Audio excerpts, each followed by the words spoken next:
안녕하세요. 이수성 원장입니다. 제 앞에는 수많은 임상 경험으로 다져진 베테랑, 저희 롤모델 최 원장님 모셨습니다. 안녕하세요. 네, 반갑습니다. 네, 수원장님 롤모델 최윤환 원장입니다. 요즘 날씨가 바뀌면서 피부 컨디션 때문에 고민인 분들이 부쩍 늘었더라고요. 그러게요. 그래서 오늘 저희가 아주 핫한 주제를 가져왔잖아요, 원장님. 네. 작년 말부터 성형외과 의사들 사이에서나 커뮤니티에서 갑자기 언급이 확 늘어난 시술이 있죠. 아, 눈치채셨군요. 아마 오늘 이 주제에 기다리신 분들 많으실 겁니다. 빨리 한번 말해보죠. 어떤 시술이죠? 효과가 좋다는 말보다 어떻게 이해하느냐가 훨씬 더 중요한 시술이죠. 바로 리투어입니다. 리투어. 저도 요즘 상담할 때 환자분들이 많이 물어보시더라고요. 근데 이게 단순히 신상 스킨 부스터 이런 느낌의 수준은 확실히 아닌 것 같아요. 정확합니다. 사실 리투어는 기존의 스킨 부스터들과는 좀 다르게 접근 방식 자체가 완전히 다르다고 보고요. 저는 환자분들께 보통 스킨 부스터의 다음 단계, 그 이상의 영역이라고 설명하곤 합니다. 다음 단계랑? 그럼 원장님, 제일 기본적인 질문부터 조금 드려볼게요. 환자분들이 제일 먼저 묻는 게 있잖아요. 원장님, 리투 그거 그냥 또 새로 나온 그냥 스킨 부스터인 거예요? 그 질문 정말 많이 받죠. 결론부터 딱 말씀드리면 방향성 자체가 완전히 다릅니다. 어떻게 다르죠? 뭐 성분이나 이런 게 좀 다른가요? 우선 쉽게 비유를 해볼 건데요. 기존의 스킨 부스터들은 피부한테 자꾸 잔소리를 하는 스타일이에요. 예를 들어가지고, 야, 너 일 안 해? 콜라겐 좀 더 만들어봐. 하고 이제 자극을 주는 방식이죠. 좀 이렇게 좀 일 좀 해라 이렇게 채찍질을 하는 느낌이군요. 맞아요. 약간 뭔가 이래라 저래라 하는 느낌이죠. 근데 리투어는 기존의 스킨 부스터와는 좀 다른 게 이미 부족해진 재료를 내가 직접 그냥 채워줄게 라는 그냥 개념에 훨씬 가까운 거죠. 억지로 만들게 시키는 게 아니라 아예 좀 물량 지원을 해버리는 거네요. 그 차이가 결국 좀 성분에서 차이가 있다는 거겠죠? 맞습니다. 그 리투어의 핵심 성분이 바로 그 인체 유래 그 무세포 동종 진피라고 합니다. 의학 용어로는 HADM이라고 부르는 재료인데요. 아, 원장님 좀 단어가 좀 어렵습니다. 인체 유래 무세포 동종 진피. 이름부터가 좀 심상치가 않은데 이게 정확히 뭔가요? 자, 그럼 쉽게 풀어볼게요.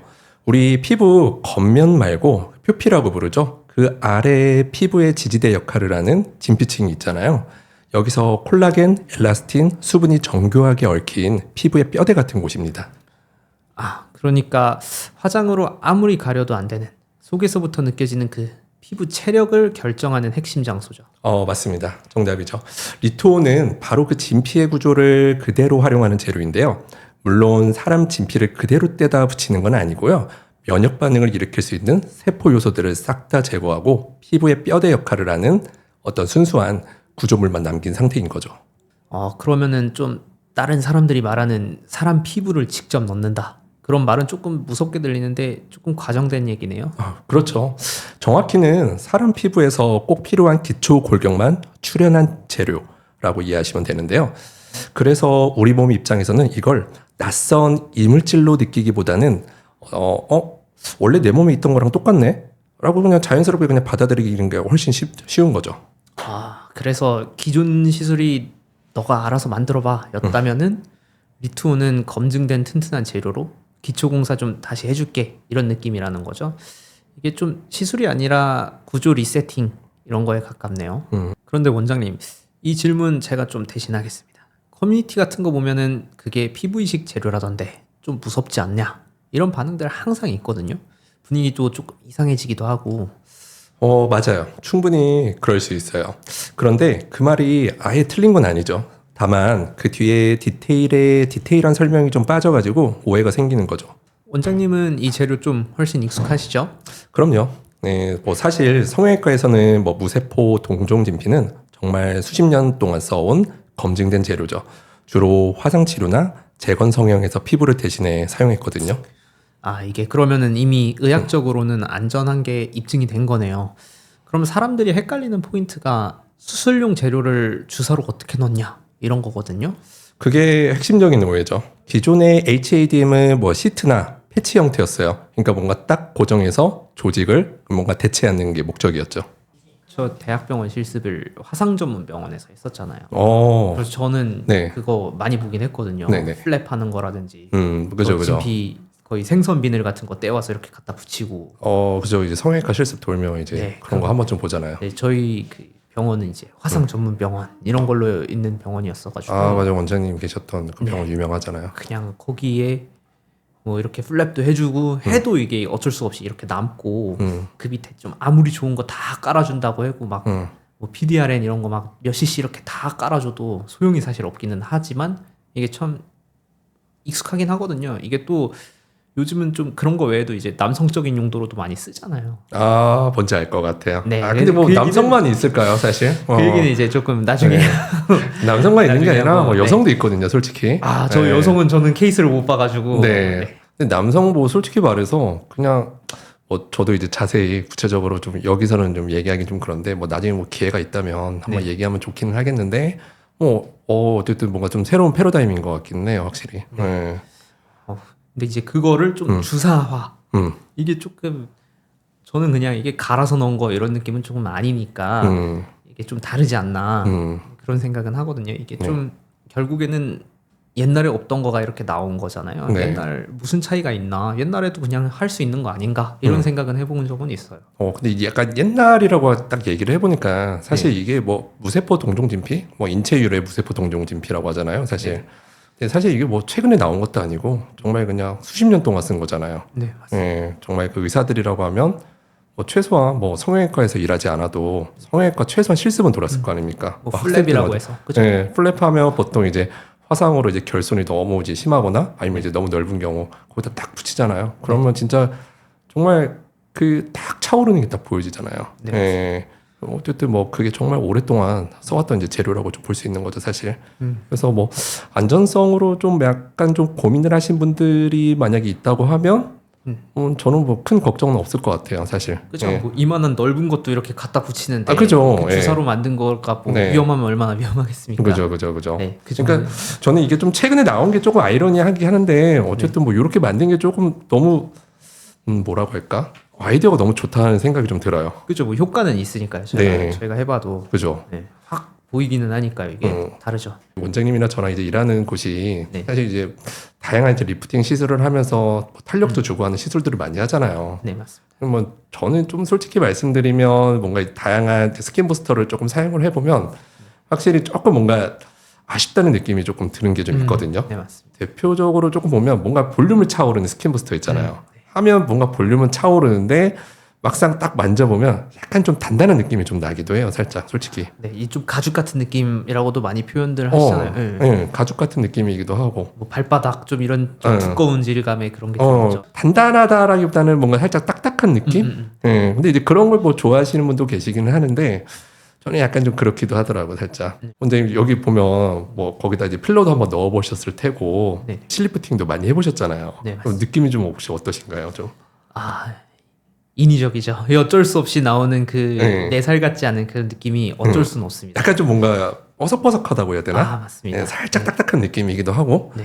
그러니까 좀 뭔가 겉에서 살짝 누르면 막 그렇게 느껴지지는 않는데 저희 시술자 입장에서 뭔가 캐뉼라를 넣어보거나 그러면 확실히 조금 뭔가 많이 단단해져 있는 느낌이 좀 나기는 해요, 솔직히. 이 딱 걸리는 그 느낌이 맞아요. 그러면 이제 딱 여쭤보면 항상 나와요. 여기 혹시 뭐 하셨나요? 하면은 무조건 나오죠. 그죠, 그 스킨 립실을 부스터. 했다. 네. 아니, 뭐 여기에 뭐 스컬트라 몇 번 하고 옮긴 거다 이런 말 많이 나오죠. 항상. 어쨌든 뭐 겉에서 볼 때는 좋기는 해요. 근데 어쨌든 뭐 리투 하면 확실히 조금 뭔가 다른 스킨 부스터처럼 엄청난 뭔가 볼륨을 만드는 거는 솔직히는 아니죠. 그리고 또 이게 좀 박리만 해도 좋아지는 경우도 많아서 그죠. 그것도 있는 것 같습니다. 네. 그러면 여기 딱 해봤을 때 네. 뭐 한 일주일 정도 딱 지나면 사실 이제 볼륨이 차올랐던 게 이제 시간이 지나면 점점 이제 꺼지잖아요. 네, 맞습니다. 근데 이제 그게 어떻게 보면 뭔가 완전히 그냥 없어지는 게 아니라 사실 거기에 이제 뭔가 임시 뼈대로 이제 작용을 하던 어떤 리토, 뭐 콜라겐, 뭐 엘라스틴 아니면 뭐 다양한 어떤 수분을 끌어당기는 물질들이 볼륨을 일시적으로 형성하고 있다가 뼈대가 나중에 사라지고 이제 새로운 뼈대를 만들어지는 거잖아요. 그럼 결국 이제 일주일 지나면 대부분 그냥 다시 볼륨이 꺼져요. 좀 시간이 좀 이렇게 업다운이 좀 있다는 말씀이긴 하네요. 그죠. 그래서 저는 솔직히 말씀드리면 이제 와서 여기 막 볼 꺼진데 다 채워주세요 이러면 원장님 같으면 어떻게 말씀하시겠어요? 이거 필러 아니다. 필러 하셔라 차라리. 그죠. 다들 이제 필러 싫어서 한다라고들 하시니까. 그죠. 이거 막상 이제 필러를 대체할 수 있는 게 있고 없는 게 있잖아요. 사실 예, 뭐 대표적으로 뭐 입술 이런 데는 사실 필러 말고는 뭐 대체할 수 있는 데가 없고 다 빠지죠. 그죠? 예, 뭐 그렇기는 한데 뭐 예를 들어서 필러가 너무 싫다, 막 볼륨을 채우고 싶다 그러면 뭐 스컬트라나 주베르 같은 걸로 좀 하셔야 되고 그런데도 야장에 조금 뭔가 나는 이제 볼륨 결손은 이렇게 막 많이 심하지는 않은데 단순히 뭔가 잔주름이라던가 미세하게 꺼져 있다 이러면 뭐 리투 괜찮은 것 같아요. 제가 볼 때는. 그죠. 예. 사실 컨투어링을 이길 수 네. 있는 건 필러는 제가 볼 땐 불가능하고 아 맞아요. 그 윤곽이랑 컨투어링은 제가 볼 때는 어쩔 수가 없습니다. 살짝 뭔가 그 리프팅 레이저라던가 뭔가 이제 조금 볼륨을 좀 필요한 곳은 확실하게 볼륨을 좀 줘야 돼요. 저는 약간 그렇게 생각을 합니다. 근데 이게 좀 비닐 같은 질감 이런 네. 거는 확실하게 좀 도움되는 것 같습니다. 그거는 괜찮은 것 같아요. 이게 제가 딱 해보면 뭔가 피부를 하고 나서 딱 이렇게 늘리잖아요. 네. 그러면 이렇게 축 늘어나신 분들이 나중에는 뭔가 조금 뭔가 이 살점이 많이 잡힌다고 해야 되나? 네, 그런 느낌 좀 나더라고요. 저도 한 몇 개월 그 팔로업 하는 그 외국인분들 몇 분 계시잖아요. 제가 그분들 이게 만져보면은 달라요. 확실히 근데 좀 달라요. 그렇죠. 저희가 이제 그 안면고상 하시고 네, 그, 맞습니다. 그 많잖아요. 이 원장님께서 이제 안면고상 하시는데 그 피부 진짜 얇으신 그 서양인들 많이 오잖아요. 맞습니다. 그런 분들 많이 넣어드리잖아요. 아, 예. 쉽지 않죠. 여기서 한 2달, 3달 있으신 분, 체류하신 분들 이제 대상으로 딱 하면 확실히 뭔가 조금 피부가 도톰해져 있다는 게 딱 느껴져요, 진짜. 예. 그 여기 사는 좀 중국 분들 아무래도 이 동양인이다 보니까 네. 저는 좀 그분들한테 좀 우리나라 사람이랑 좀 결이 비슷하다 하고 하는데 하고 나면은 좀 많이 달라요. 이게 딱 잡았을 때 네. 이 느낌이 아니라 뭔가 단단한 느낌? 근데 이게 좀 부자연스럽게 단단하다 이게 아니라 좀 이거 좀 애기 피부를 탄력 있게 쫙 잡는 느낌? 애기 피부. 네. 저는 그게 엄청 좀 놀랐습니다. 저도 약간 애기 피부라고 느낀 게 그 결이 좀 달라지긴 해요, 확실히. 맞습니다. 그거 볼 때 뭔가 결을 잡고 미세한 볼륨을 좀 채운다 그러면 제가 볼 때는 뭐 괜찮은 방식이지 않을까. 예. 좋은 방법이죠. 괜찮은보다는 네. 제 생각엔 그렇습니다. 저도. 어쨌든 저희가 또 이제 흉터치료 많이 하지 않습니까? 네, 맞습니다. 네, 뭐 저도 그렇고 원장님도 그렇고 네. 사실 뭐 저희가 뭐 다양한 수술을 하면서 생기는 흉터도 그렇고 예를 들어서 뭐 다쳐서 생긴 흉터, 뭐 여드름 흉터 많이 하잖아요. 맞습니다. 이런 것도 뭐 나중에 시간이 된다면 저희가 뭐 치료한 결과를 가지고 한번 나눠 소개를 할 수 있는 네. 시간이 됐으면 좋겠습니다. 저희 흉터 치료 정말 많이 했죠. 많이 했습니다. 이 예. 수술 흉터부터 시작해서 네. 뭐 피부 전반적인 흉터, 여드름 흉터 정말 많거든요. 말할 거 많습니다. 좀 과도한 자신감이기는 한데 그래도 뭐 저희가 이 지역에서 제일 많이 하지 않습니까? 아, 거의 그 정도긴 네. 하죠. 이쪽 지역에서는 사실 어떻게 보면은 그런 거는 미용 쪽에 가깝다 보니까 이 그죠. 큰 병원들에서는 오히려 더 안 하거든요. 저희도 네. 꽤나 규모 있는 병원이기는 하지만 이게 저희 정도에서 하는 거면은 진짜 거의 꽤 많이 하지 않나 저도. 그 원장님도 얼마 전에 그 코 쪽에 그 흉터나 뭐 수두 흉터도 많이 치료를 해보셨고 맞습니다. 거의 엄지 손톱보다 그 넓은 흉터도 하셨고 그 예전에 그분 그 스카리비전 네. 수술로 이제 뭔가 그 수술로도 이제 그 흉터를 이제 줄이는 그런 것도 있잖아요. 근데 네, 맞습니다. 결국에는 이제 뭔가 흉터를 없앤다기보다는 흉터를 뭔가 줄이는 거잖아요, 사실. 맞습니다. 근데 그분이 좀 하다 안 돼가지고 원장님한테 갔잖아요. 네, 맞습니다. 그러다가 이제 했는데 차오르는 거 보고. 아, 저도 조금 놀랐습니다. 저도 그거 보고 놀랐다니까요, 진짜. 그리고 이게 조금 줄여놔도 네. 아무래도 이게 흉터를 줄여놓으면 티가 나기는 해요. 맞아요. 근데 이거를 조금 좀 부드럽게 해준다고 접근을 해야지 완전히 없앤다고 접근하면은 좀 더 안 될 것 같기는 합니다. 물론 이건 차후에 더 자세히 얘기해 보도록 하겠습니다. 피부결은 좀 어떤 것 같아요? 뭔가 그 흉터 조직 보면 약간 좀 매끈매끈하는 그런 것도 있잖아요, 살짝. 네, 맞습니다. 맨질맨질하고. 아, 그 결이 네. 이게 저희가 결국에는 그것만 깔아주는 게 아니라 어느 정도 조직 제거를 조금 진행한 다음에 그 밑에 좀 구조물들을 열심히 깔아주는 느낌인데 그게 확실히 좀 다른 것 같습니다. 저희가 처음에 그냥 레이저로 단순히 그냥 이제 박피 수준으로만 했었잖아요. 네, 맞습니다. 근데 이제 문제가 그게 뭐냐면 되는 사람이 있는데 안 되는 사람들 솔직히 말하면 좀 있어요. 죽어도 안 되더라고요. 안 되는 사람이 있어요. 네. 그러다가 이제 1세대, 2세대, 3세대, 4세대 스킨 부스터 썼잖아요. 네, 맞습니다. 뭐 처음에 뭐 폴리뉴클레오타이드나 뭐 PDRN 이런 것도 써보고 맞습니다. 그다음에 뭐 히알루론산도 써보고 그다음에 뭐 PDLA, PDLLA, 뭐 PLLA 뭐 정말 다양하게 써봤는데 그래도 확실히 좀 결손이 좀 심하거나 조금 이제 재생이 잘 안 되시는 분들은 한계가 있죠. 예. 그러다가 안 되면 요걸로 해봤는데 되는 경우도 좀 있었잖아요. 근데 그게 어떻게 보면 이게 피부 이식을 하듯이 이게 진피 밑에다가 또 진피를 진짜 깔아주는 거니까 어떻게 보면은 뭐 피부 이식을 피부과적으로 좀 마이너하게 접근했다고 생각하는 게 저는 낫지 않나. 그러니까 저도 그게 좀 기대가 됐던 게 네. 어쨌든 뭔가 성분 자체는 네. 사실 이제 실제 뭔가 어떤 피부 이식 자체를 네. 뭔가 이제 가루로 만들어 가지고 넣는 거잖아요. 네, 맞습니다. 그러니까 저도 뭔가 약간 될 것 같다는 생각이 좀 드는 거예요. 약간. 아, 이게 제가 네. 좀 인터넷 어디 글에서 본 건데 네. 이 좀 결손된 동물 이런 상처에다가 그 돼지 콜라겐 가루 지금 이것처럼 진피 가루를 그 이렇게 해서 나온 게 있대요, 파우더처럼. 그런 거를 좀 뿌려놓으면 뭐 3살이 찬다. 저는 근데 이게 그 인터넷에서 좀 돌아다니는 헛소문 이런 거라고 생각은 하긴 했거든요. 이게 뭐 도마뱀처럼 사람 손이 자라나는 것도 아니고 네, 그런 거랑 좀 근데 결이 비슷하지 않나. 그게 어떻게 보면 그게 이거의 원천 기술이거나 좀 아이디어지 않았을까 하는 생각은 조금 있습니다. 제가 그냥 어디서 본 네. 글입니다. 이게 좀 정확한 그 소스가 있는 거는 아니고. 네네네. 네, 그렇습니다. 어쨌든 뭐 그냥 뭐 새로운 패러다임 같긴 해요. 네. 어쨌든 뭐 아직은 사실 이제 런칭한 지가 작년 말에 런칭했죠. 네, 맞습니다. 저희도 뭐 솔직히 말씀드리면 뭐 여러 케이스를 만들었지만 뭐 엄청 많다고 할 수는 없어요. 리토는 출신 성분은 같지만 목적이 달라요. 피부 안에서 다시 골격을 짜주는 리모델링을 위해 설계되었고 이걸 주사로 쓸 수 있게 만든 최신 형태인 거죠. 아, 이게 그러면 대체 대신에 좀 재구성 이런 좀 한 단어 차이인데 조금 와닿는 느낌이 다르네요.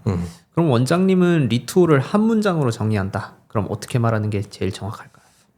저는 우선 이렇게 정리합니다.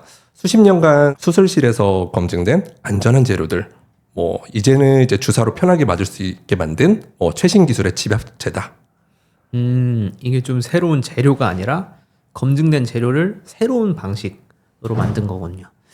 역시 원장님의 연륜이 좀 느껴집니다. 뭐 기술이 뭐 좋아진 덕분이죠. 예. 사실 뭐 예전에는 뭐 이 단단한 진피 구조를 주사기에 들어갈 만큼 미세하게 부수면 이게 구조가 다 망가지거든요. 그러면 이게 일반 콜라겐 가루랑 뭔가 다를 게 없어요. 그럼 이게 구조는 살리고 입자만 작게 그렇게 만드는 게 기술력이네요. 맞아요. 뭐 주사할 수 있을 만큼 미세하지만 뼈대 구조는 살아있는 상태를 유지하는 것. 이게 바로 리투오가 가진 진짜 무기인 거죠. 자, 이제 시청자분들이 가장 집중해야 될 부분입니다. 리투오가 내 피부 속에서 실제로 어떤 마법을 부리는지. 원장님은 환자분들께 어떻게 설명하시나요? 저는 딱 한 단어로 말합니다. 임시뼈대. 임시요? 이게 영원히 남는 게 아니고요. 맞아요. 그게 이제 핵심입니다. 이게 주입된 리투오가 미세한 그물망을 이제 형성을 하잖아요. 그럼 이제 우리 피부 세포들이 여기 집 짓기 딱 좋네 하고 이제 거기로 이제 몰려와가지고 자리를 잡습니다. 그게 이제 발판이 되어주는 것이죠. 그럼 시간이 지나면 그 임시뼈대는 어떻게 되는 거죠? 본인은 자연스럽게 분해되어 사라지고 그 자리를 진짜 내 피부 조직이 채우게 됩니다. 그래서 이제 인위적인 뭔가 이제 들어있는 느낌이 아니라 내 피부가 단단해진 느낌 이런 게 좀 드는 것이죠. 아, 그래서 결과적으로 피부 두께감이 생기는 거군요. 그런데 원장님, 스킨 부스터 하면 꼭 따라오는 무서운 질문이 있잖아요. 결절, 뭉침 이런 게 생기면 어떻게 되는 거죠? 아, 맞아요. 이거 좀 예민할 수 있는 문제긴 해요. 특히 예전에 다른 시술 받고 뭔가 딱딱하게 남았던 분들 다 그러시죠. 우선 결론부터 말씀해드리면 리토는 구조적으로 결절 위험이 상대적으로 낮을 수밖에 없는 거죠. 그 이유가 있나요? 보통 결절은 피부에 들어간 물질이 분해되지 않고 그 자리 끝까지 버티려고 할 때 생기려고 하거든요. 그러면 몸이 그걸 보고 이물질로 보는 거예요. 그럼 막을 형성하고 둘러싸 버리게 되고 그 과정에서 그 결과로 이제 결절이 생기는 것이죠. 아, 이게 방어벽처럼 이렇게 쳐지는 거군요. 그렇죠. 그런데 아까 제가 이제 리투오는 뭐라고 했죠? 사라지라고 만든 구조라고 했잖아요. 아까 말씀하신 그 임시뼈대 말씀하시는 거죠? 맞아요. 그러니까 리토는 이제 자기 역할이 딱 끝나잖아요. 그러면 서서히 사라지고 내 살로 이제 바뀌는 과정을 거칩니다. 그래서 이제 최종적으로 남는 것은 이제 외부 물질이 아니라 내 조직이니까 뭉쳐서 이제 덩어리질 가능성이 구조적으로 이제 굉장히 낮은 거죠. 그래서 그 환자분들이 좀 이질감 없이 내 피부 같다 이런 말을 좀 많이 하시는군요. 그래도 원장님 이게 결절이 아예 0%인가요? 이렇게 물으신다면요? 이건 이제 솔직하게 말씀드려야죠. 주사 시술인 이상 시술자가 깊이를 잘못 맞추거나 한 곳에 너무 많이 넣잖아요. 어떤 시술이든 문제 생길 수 있습니다. 이게 결국 하는 사람의 손이랑 숙련도 이런 게 제일 중요하다는 말씀이네요. 정확하죠. 그러니까 리토라는 어떤 좋은 재료의 장점을 살리려면 뭔가 아주 고르게 정확한 층에 욕심부리지 않고 주입하는 그 원칙을 지켜야 되는 것이죠. 자, 이제 마무리 단계입니다. 시청자분들이 가장 궁금해할 그래서 나는 리투가 과연 좋을까 하는 부분이에요. 어떤 분들에게 추천하시죠? 이런 분들이라면 리투어의 효과를 정말 제대로 느끼실 건데요. 뭐 첫 번째로 피부가 예전보다 얇아져가지고 종이장 같다고 느껴지시는 분. 뭐 두 번째는 잔주름이나 모공이 갑자기 도드라져 보이기 시작하는 분들도 계시고, 세 번째는 레이저 시술을 받아도 한 끗이 부족하다고 느끼시는 분. 마지막으로는 인위적인 필러 볼륨보다는 피부 바탕 자체가 건강해지길 원하시는 분들. 이렇게 다양하게 있죠. 한마디로 이 기초 체력이 바닥난 피부 그런 분들에게 좀 보약 같은 시술이네요. 그럼 얼굴 어디가 가장 좋을까요? 특히 추천하는 부위는 눈가인데요. 눈가는 피부가 얇아서 강한 시술이 좀 조심스럽잖아요. 리토는 볼륨을 억지로 밀어넣는 게 아니라 피부를 탄탄하게 만드니까 눈가 잔주름이나 얇아진 눈 밑에 아주 제격이죠. 오, 눈가는 좀 다들 걱정하시는데 리투는 좀 괜찮겠네요. 또 다른 부위 있을까요? 볼과 이제 앞광대 주변에 전 추천해드리고요. 뭔가 살이 빠져서 꺼진 게 아니라 탄력이 없어서 모공이 길어지고 잔주름이 자글자글해진 타입에 정말 좋죠. 피부 밀도를 그냥 확 올려주거든요. 그럼 좀 팔자주름 같은 것도 리투어로 가능한가요? 요거는 조금 구분을 좀 하는 게 필요합니다. 깊게 잡힌 주름은 필러나 다른 시술이 좀 필요할 수 있는데요. 하지만 이제 팔자 주변 피부가 좀 얇아져서 이제 주름이 더 흉해 보일 때 그 주변을 이제 탄탄하게 다지는 용도로는 아주 훌륭하다고 볼 수 있죠. 그 목주름이나 입가처럼 조금 예민한 부위는 좀 가능하겠네요. 당연하죠. 과한 변화 없이 자연스럽게 피부결을 정리하고 싶은 그런 부위 있잖아요. 입가, 인중, 목 부위, 아주 적합합니다. 오늘 리투어에 대해서 정말 깊이 있게 알아봤는데요. 원장님, 마지막으로 딱 한 말씀 부탁드리겠습니다. 네. 리토는 유행을 타는 이제 반짝 시술이 아닌데요. 성형외과 재료의 오랜 역사가 이제 미용으로 확장된 케이스죠. 원리를 정확하게 알고 본인에게 맞는 선택을 하셨으면 좋겠습니다. 오늘 좋은 말씀 감사합니다, 원장님. 저희는 이제 다음 시간에 더 유익한 정보를 가지고 이제 찾아뵙겠습니다. 안녕.